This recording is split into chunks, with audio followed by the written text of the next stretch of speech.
The Hindu editorial, 17th of August 2022. Taking responsibility, जिम्मेदारी लेना. Iran might not be directly involved in the attack on Rushdie, but it must revoke fatwa. हो सकता है Iran सीधे सीधे शामिल ना हो जो आक्रमण रुश्दी पे हुआ है, सलमान रुश्दी पे हुआ है उसमें, लेकिन ईरान को के लिए ज़रूरी है कि वो फतवा को कैंसिल करे. The Iranian Foreign Ministry's comment that only Salman Rushdie and his supporters were to be blamed for the gruesome knife attack on the author in New York State last week is yet another reiteration of the clerical establishment's well known regressive position on the Rushdie affair. Iran के विदेश मंत्रालय के द्वारा जो comment दिया गया है कि केवल सलमान रुश्दी ही और उनके सपोर्टर्स खुद ही जिम्मेदार हैं, खुद ही उन पर इल्ज़ाम लगना चाहिए कि जो बहुत ही दर्दनाक चाकू से आक्रमण किया गया लेखक पे न्यूयॉर्क स्टेट पे पिछले हफ्ते, ये एक बार फिर से एक रेपिटिशन है, एक फिर से दोहराया जा रहा है जो वहाँ के जो क्लरिकल स्थापना है, क्लरिकल यानी कि वहाँ की जो रिलीजियस स्थापना है, जो धार्मिक स्थापना है, उनके द्वारा फिर से रिपीट किया जा रहा है, जो अच्छी तरह से जानी मानी उनकी विपरीत पोजीशन है, यानी पीछे जाती हुई पोजीशन है, पीछे भेजती हुई पोजीशन है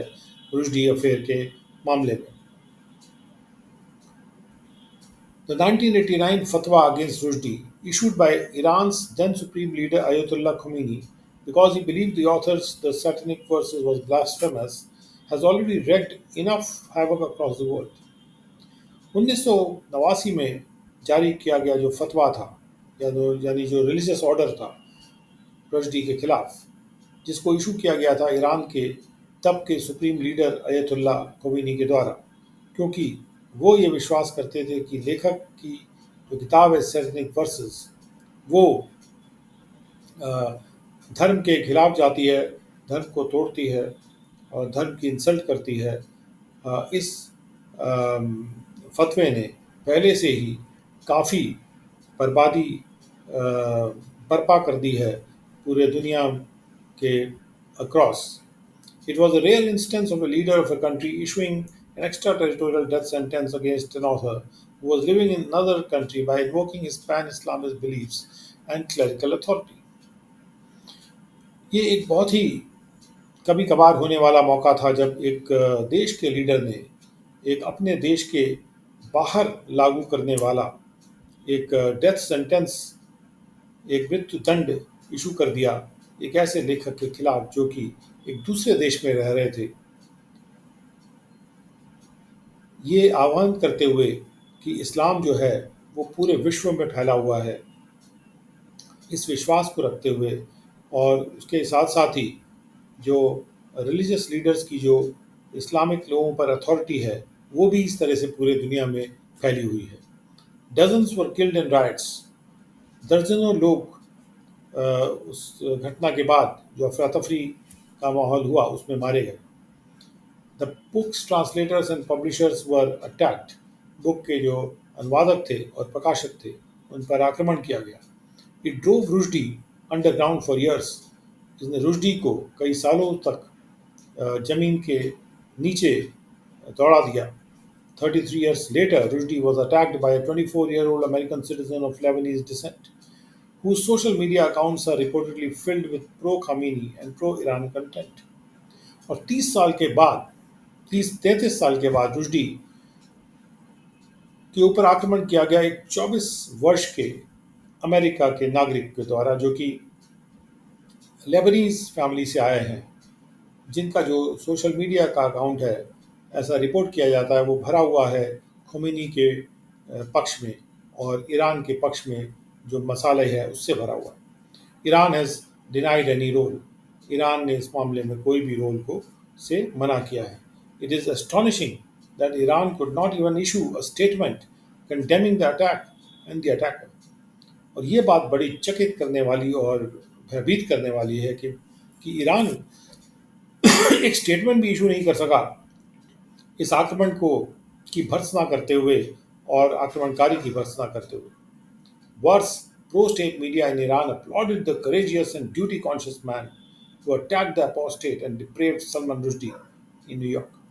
और इससे बुरी बात तो यह है कि वहाँ का जो मीडिया है ईरान का, जो कि राज्य के पक्ष में जो मीडिया है, उसने और भी इस बात को इसकी भरपूर प्रशंसा की और कहा कि ये बहुत ही करेजियस यानी कि बहुत दिलेरी वाला और ड्यूटी अपने कर्तव्यों के प्रति जागरूक व्यक्ति था, जिसने एक ऐसे सलमान रुश्दी को जो कि एक नीच था, डिप्रेव था और अपोस्टेट था, यानी कि वो धर्म के विपरीत जाने वाला व्यक्ति था, उसको न्यूयॉर्क में उन्होंने आक्रमण किया। In the past, Iran's government had stayed away from Khomeini's fatwa. Past में ईरान की सरकार दूर रही थी खोमेनी के फतवे से। In 1998, Kamal Karazi, foreign minister in the government of reformist president Mohammad Khatami, announced in New York that Iran would not attempt to kill Rushdie. 1998 में कमाल खराजी जो कि विदेश मंत्री थे, जो रिफॉर्मिस्ट यानी कि सुधार लाने वाले प्रेसिडेंट मोहम्मद खतामी थे, उनके राज्यकाल में जो विदेश मंत्री थे उनकी सरकार में, उन्होंने न्यूयॉर्क में अनाउंस किया था कि ईरान कोशिश भी नहीं करेगा रुश्दी को मारने के लिए, as it was generally interpreted as an informal revocation of the fatwa. The UK normalized ties with the Islamic Republic. और चूंकि ये जो स्टेटमेंट था विदेश मंत्री का, इसको इस तरह से इसका मीनिंग निकाला गया कि ये अनौपचारिक तरीके से कैंसिल कर दिया गया फतवे को, तो यूके ने अपने अपने रिश्ते जो थे इस्लामिक रिपब्लिक के साथ, वो उसका सामान्यीकरण कर लिया। But hardliners tightened their grip on Iran's institutions once Khatami's 2 terms came to an end in 2005. लेकिन एक बार खतामी का जो 2 टर्म पूरे हो गए 2005 में, तो वहाँ ईरान के जो हार्डलाइनर थे, यानी जो अत्यंतवादी लोग थे, उन्होंने अपनी पकड़ को टाइट कर लिया ईरान के संस्थाओं पर। In the same year Ayatollah Khamenei repeated Khomeini's position, और उसी साल में अयतुल्ला खोमेनी की पोजीशन को अयतुल्ला खामीनी ने फिर से रिपीट किया, that Rushdie was an apostate whose killing would be authorised by Islam, कि रुश्दी एक धर्म विरोधी व्यक्ति था जिसकी मौत को, इसके मारे जाने को इस्लाम ऑथराइज करेगा, अधिकृत करेगा। In 2019, the Ayatollah's Twitter account was briefly suspended after he said the fatwa was solid and irrevocable. 2019 में अयतुल्लाह का जो ट्विटर अकाउंट था उसको कुछ समय के लिए सस्पेंड कर दिया गया था। उसके बाद जब उन्होंने कहा कि ये फतवा जो था ये सॉलिड था और इसको मिटाया नहीं जा सकता, इसको ख़त्म नहीं किया जा सकता था, इर्रेवोकेबल था। The edict clearly made matters worse for Rushdie, but it did not stop him from writing. और ये जो एडिक्ट था, एडिक्ट यानी जो सरकारी आदेश था, साफ तौर पे उसने मामले को रुश्दी के लिए और भी ख़राब कर दिया, लेकिन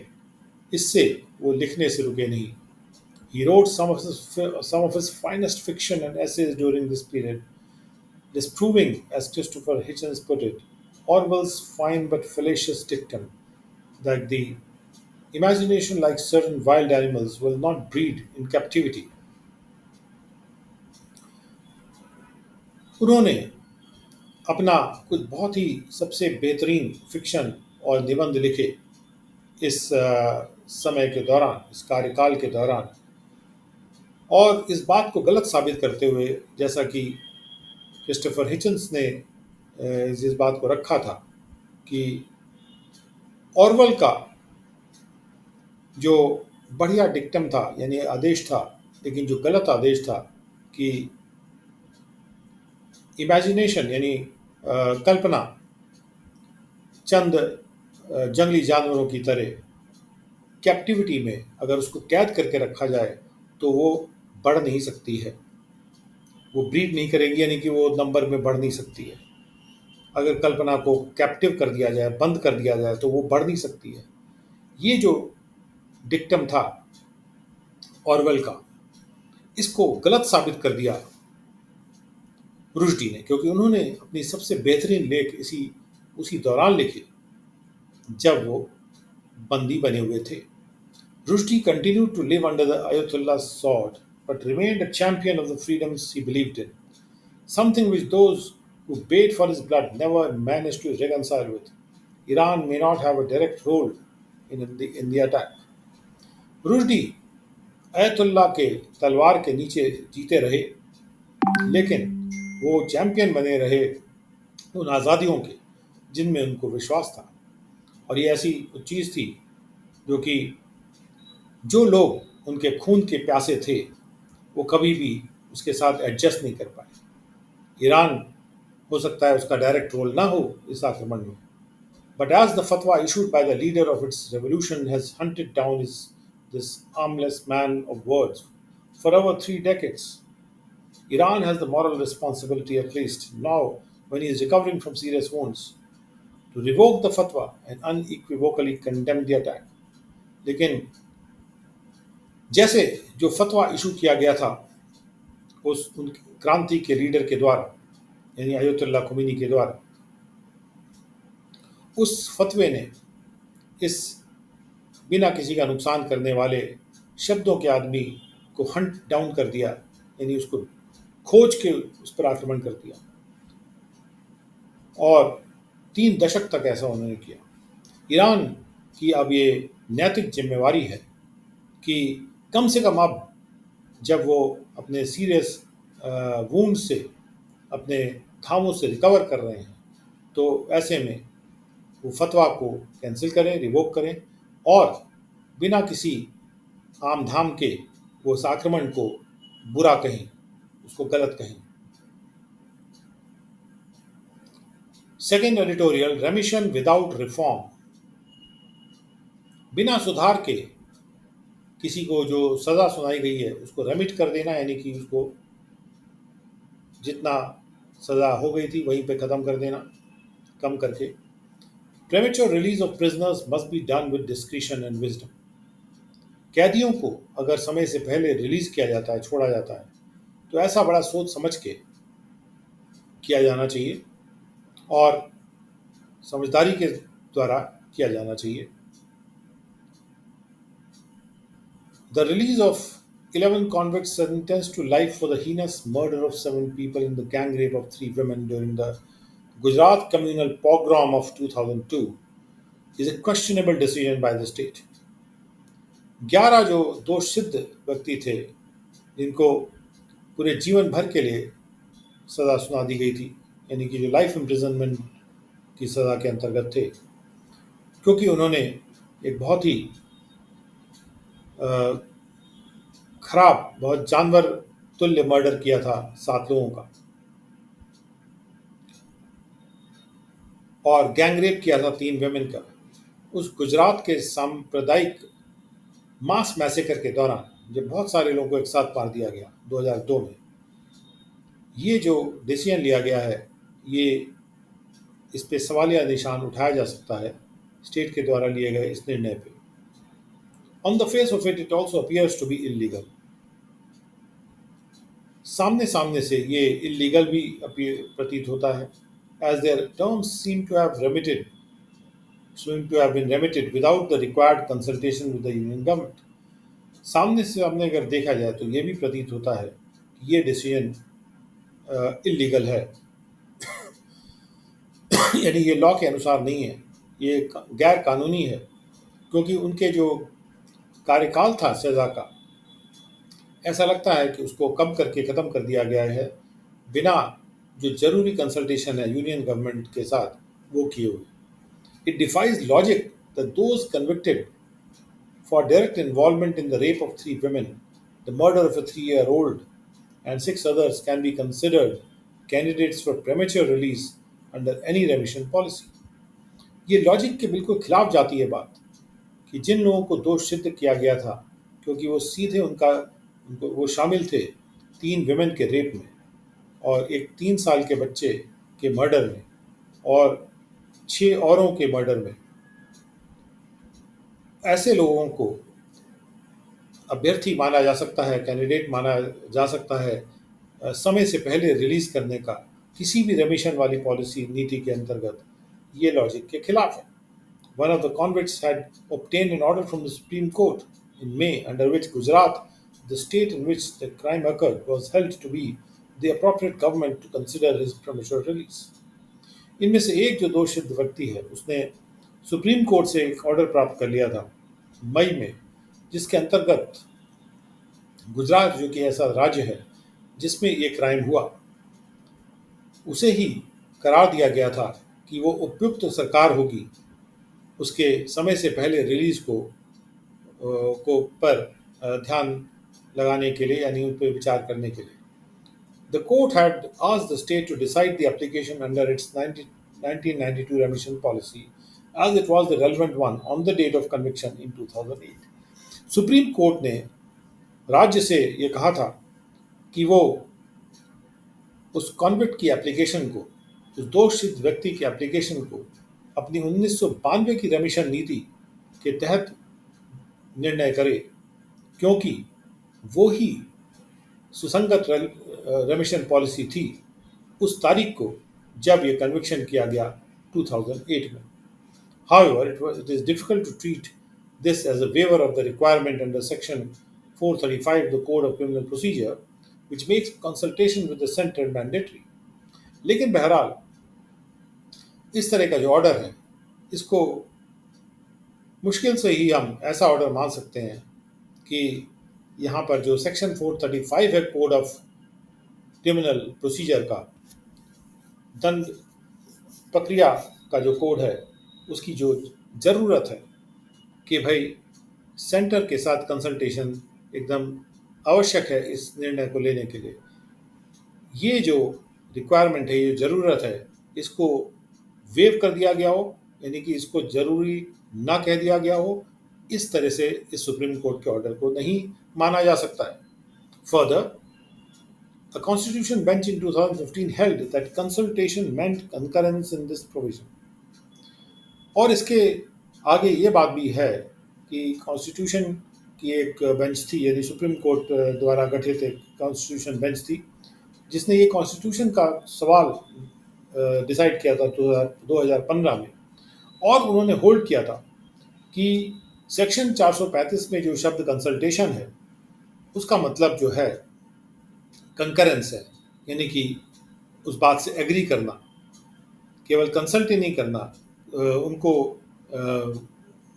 एग्री भी करना चाहिए सेंट्रल गवर्नमेंट को उस पोजीशन से। कंसल्टेशन का केवल ये मतलब नहीं है कि सेंट्रल गवर्नमेंट कोई भी व्यू दे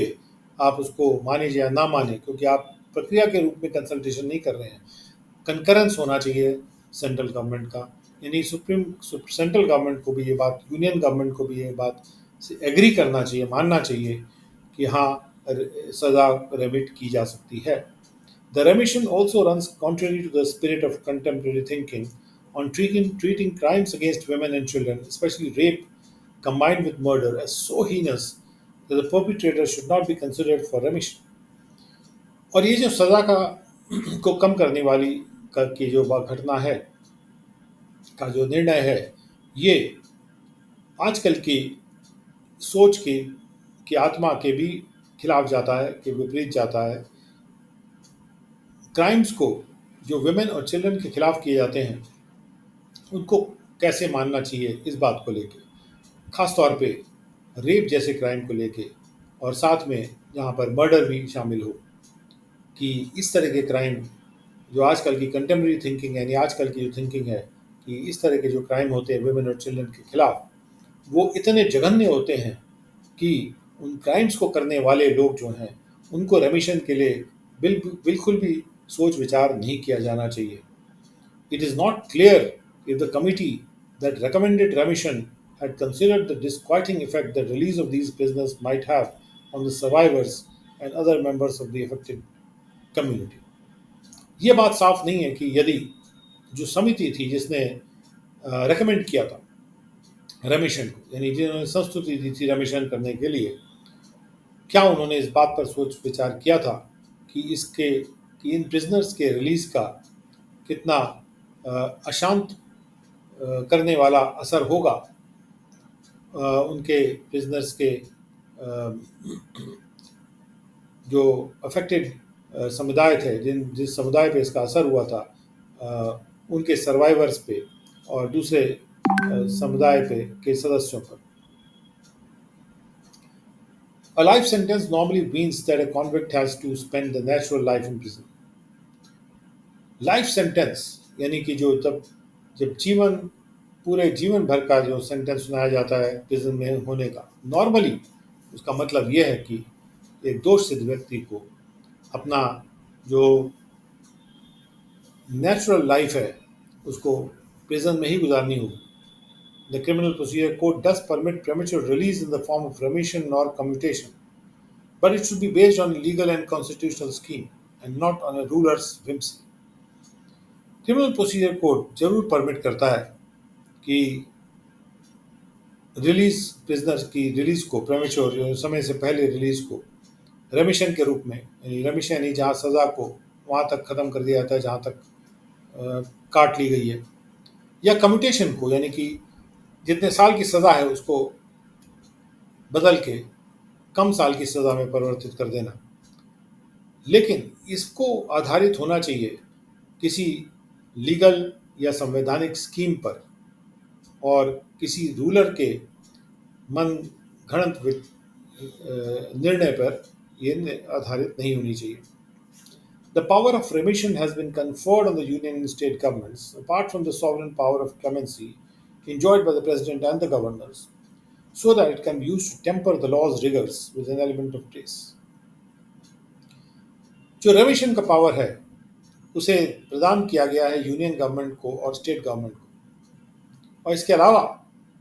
जो प्रभुत्वशील पावर है क्लेमेंसी का यानी सज़ा को माफ़ कर देने का, जो कि प्रेसिडेंट और गवर्नर्स एंजॉय करते हैं, ये जो रेमिशन या क्लेमेंसी का पावर है ये इसलिए दिया गया जिससे कि लॉ के जो रिगर हैं यानी लॉ के जो अत्यंतवादी असर हैं, जो ज़रूरत से ज़्यादा जब लॉ रिगोरस हो जाती है यानी ज़्यादा असर करने लगती है, ज़रूरत से ज़्यादा असर करने लगती है, उसके असर को हमको थोड़ा टेम्पर करने की ज़रूरत होती है, यानी थोड़ा कम करने की ज़रूरत होती है एक शालीनता के अवयव के द्वारा, थोड़ी शालीनता ला के। While the benefit of remission ought not to be denied to anyone without a ray of hope that they will be free one day, it is a power to be exercised with discretion and wisdom. जबकि रेमिशन का जो benefit है ये किसी भी व्यक्ति को नहीं डिनाय करना चाहिए, मना करना चाहिए बिना किसी आशा के किरण के कि वो एक दिन फ्री होंगे, क्योंकि आशा की किरण उनके जहन में हमेशा होनी चाहिए कि एक दिन वो फ्री हो सकते हैं।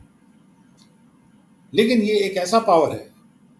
कि जो कि एक्सरसाइज किया जाना बहुत ही समझबूझ के और समझदारी से, हर केस में नहीं कर सकते। डिस्क्रिशन मतलब आप वहाँ दिमाग लगाइए कि यहाँ किया जाना चाहिए, किया जाना सही है कि नहीं है, और उसके बाद यानी बूझ का इस्तेमाल करिए, समझबूझ का इस्तेमाल करिए और विजडम का यानी कि समझदारी का इस्तेमाल करिए। Further, any decision on remission should be linked to the convict's expression of regret and some promise of reform. और इसके अलावा ऐसा कोई भी अगर निर्णय लिया जाता है रेमिशन पर, इसको जुड़ना चाहिए कॉन्विक्ट के माफ़ी नामे पे कि उसने अपनी माफ़ी को एक्सप्रेस किया है और रिफॉर्म को भी उसने प्रॉमिस किया है, रिफॉर्म का वायदा किया है यानी सुधार का वायदा किया है। It would be unjustified if given for political considerations merely because of elapse of the minimum number of years they have to serve. ये अवांछित हो जाएगा अगर रेमिशन दिया जाता है केवल राजनीतिक सोच विचार के आधार पर, महज इसलिए क्योंकि एक मिनिमम नंबर ऑफ ईयर्स जो उनको सर्व करने हैं वो अगर निकल गए होते हैं। अगर ऐसा कर दिया जाएगा कि इतने मिनिमम नंबर ऑफ ईयर्स हो जाए तो उनको छोड़ दिया जाएगा, तो ये सही नहीं होगा, ये न्यायोचित नहीं होगा। With an assembly election due in Gujarat at the end of the year, it is difficult not to read political significance into this decision. जबकि असेंबली का इलेक्शन जो है गुजरात में ड्यू है साल के अंत में, तो ये मुश्किल नहीं है कि इसमें इसका राजनीतिक महत्व को पढ़ना मुश्किल नहीं है इस डिसीजन के अंतर्गत, क्योंकि इलेक्शन पास है तो हो सकता है कि अ, एक समुदाय को खुश करने के लिए इस तरह का निर्णय राजनीतिक रूप से ले लिया गया। The site of the released convicts being greeted and feted on their release will not sit easy on the country's conscience. जो दृष्टि होगी कॉन्विट्स के छोड़े हुए कॉन्विट्स की, कि उनका अभिनंदन किया जाएगा और उनको खूब जो है एंजॉय किया जाएगा, एंजॉय उनके उनके रिलीज़ को खूब एंजॉय किया जाएगा, उस पर उल्लास मनाया जाएगा उनके रिलीज़ पर। ये जो ये दृष्टि जो होगी, ये दृश्य जो होगा, ये आसान नहीं बैठेगा हमारे राष्ट्र के अंतरात्मा के ऊपर। The third editorial of the economic times on 17th of August 2022. Interesting times for China after rate cut. Rate cut के बाद चाइना के लिए दिलचस्प समय आ गया है। India could benefit in China plus one pickup. Bharat का भी इसमें फायदा हो सकता है। जो जो चाइना प्लस वन पिकअप में China surprise interest rate cut this week has an immediate effect on India. China ने जो अ, चकित करते हुए इंटरेस्ट रेट को कट किया इस हफ्ते में, उसका एक इमीडिएट असर भारत पर है। दो its impact on commodity price through its impact on commodity price, क्योंकि इसका असर होगा कमोडिटी यानी सामानों के प्राइस पे, और इसके द्वारा भारत को पर एक इमीडिएट इफेक्ट आने वाला है। Commodity prices have declined on the news and expectations that more stimulus would be required to restore momentum in the world's second largest economy. Commodity के जो प्राइसेस हैं वो नीचे गिर गए हैं इस खबर पर और इन अपेक्षाओं पे कि और भी ज़्यादा स्टिमुलस की ज़रूरत पड़ेगी, यानी और भी ज़्यादा अर्थव्यवस्था को और पुश करने की ज़रूरत पड़ेगी, जिससे कि दुनिया की जो दूसरी सबसे बड़ी अर्थव्यवस्था है यानी चाइना, उसका जो आगे बढ़ने का जो जोर था, उसका जो मोमेंटम था, उसको वापस लाया जा सके। China is also India second largest trading partner, although the balance is heavily tilted in its favour. China Bharat का दूसरा सबसे बड़ा ट्रेडिंग पार्टनर भी है, हालांकि जो बैलेंस ऑफ ट्रेड है वो काफ़ी भारी तरह से चाइना के पक्ष में झुका हुआ है। कहने का मतलब ये कि चाइना का सामान ज़्यादा इंडिया में आ रहा है, इंडिया का उतना चाइना में नहीं जा रहा। The second order effects of China's slowing trade with the US and the EU are likely to be felt through interest rate movements as these economies try to avert a deeper than anticipated slowing down of growth. China का जिस तरह से trade जो है US के साथ धीमा हो रहा है और ईयू के साथ भी धीमा हो रहा है, इसके जो दूसरे ऑर्डर के इफेक्ट हैं, यानी एक तो सीधा इफेक्ट होता है, एक इनडायरेक्ट इफेक्ट जो सेकंड ऑर्डर इफेक्ट है, वो उसकी संभावना है कि वो महसूस किया जाएगा इंटरेस्ट रेट में मूवमेंट के द्वारा, क्योंकि ये जो अर्थव्यवस्थाएं हैं ये कोशिश करेंगी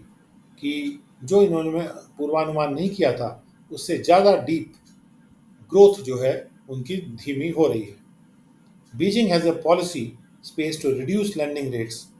further because of low core inflation. Beijing के पास नीतिगत स्पेस है, यानी जगह अभी और बची है कि वो लैंडिंग के रेट्स को और भी कम कर सकता है, क्योंकि वहाँ पर जो कोर इंडस्ट्री का इन्फ्लेशन है वो कम है, या मुद्रास्फीति कोर इंडस्ट्रीज की कम है। But has been very of adding to heightened debt levels. लेकिन चाइना थोड़ा सा सतर्क है और अवॉइड कर रहा है कि उसके लोन बहुत ज़्यादा बढ़ ना जाए, लोन के लेवल बहुत ज़्यादा बढ़ ना जाए। There are also question over whether the People's Bank of China can revive lending amid continued coronavirus instigated lockdowns and a property market slowdown where home buyers have threatened to stop making mortgage payments. और भी questions हैं इस बारे में कि क्या जो peoples bank है चाइना का, वो लैंडिंग को फिर से पुनर्जीवित करने की कोशिश करेगा, जैसे कोरोना वायरस के द्वारा उत्साहित प्रेरित लॉकडाउन जारी हैं चाइना में, और वहाँ का जो प्रॉपर्टी का मार्केट है वो भी धीमा पड़ गया है, क्योंकि जहाँ पर जो घर खरीदने वाले लोग हैं उन्होंने ये धमकी दी है कि वो अपने लोन के या मोर्टगेज के पेमेंट करने बंद कर देंगे. A sputtering Chinese economy is one of the key risks flagged by the IMF that could pull down global economic growth. IMF ने भी फ्लैग किया है, यानी खतरे का फ्लैग ऊपर किया है कि चाइना की जो अर्थव्यवस्था है वो स्पटर कर रही है. स्पटर मतलब जब कोई इंजन बंद होने लगता है, जो इस तरह की आवाज़ उसमें आती है, और इससे पूरे विश्व का आर्थिक ग्रोथ जो है वो नीचे खींच के आ जाएगी, ऐसा आईएमएफ ने कहा है. The country recorded its weakest quarterly growth in 2 years at 0.4%. China ने अपना सबसे कमज़ोर एक क्वार्टर का ग्रोथ 2 साल में रिकॉर्ड किया 0.4% पर. Missed estimates in retail sales, factory output, and investments in July that led to the rate cut by the Chinese central bank are causing downward revisions in full year growth projections by independent economists to below 4%. Retail sales में जो अनुमान थे वो miss हो गए हैं, यानी retail sale उतनी नहीं हो पाई जितनी की अनुमानित थी. फैक्ट्री आउटपुट के एस्टिमेट भी मिस हो गए हैं, और इन्वेस्टमेंट्स के भी एस्टिमेट्स मिस हो गए हैं जुलाई में, और जिसकी वजह से ये रेट कट किया गया चाइनीज सेंट्रल बैंक के द्वारा, और इससे पूरे साल के जो ग्रोथ के प्रोजेक्शंस हैं, जो ग्रोथ को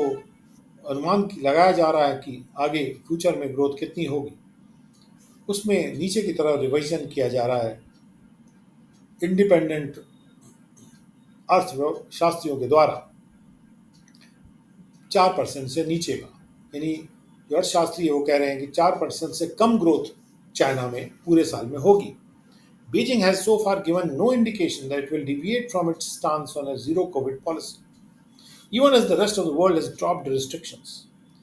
बीजिंग ने अभी तक कोई भी ऐसा इंगित नहीं किया है कि उनका जो रवैया है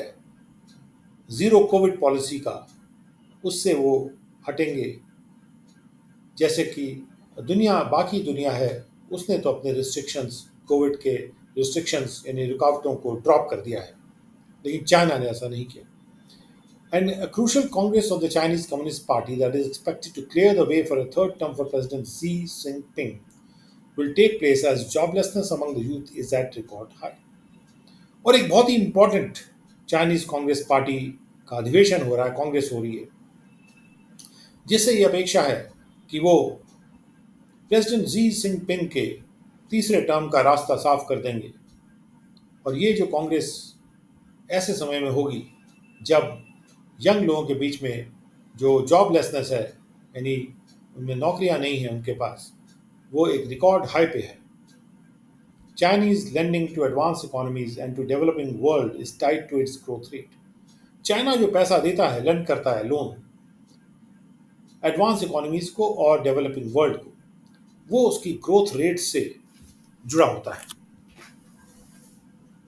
A slowdown also affects global supply chains.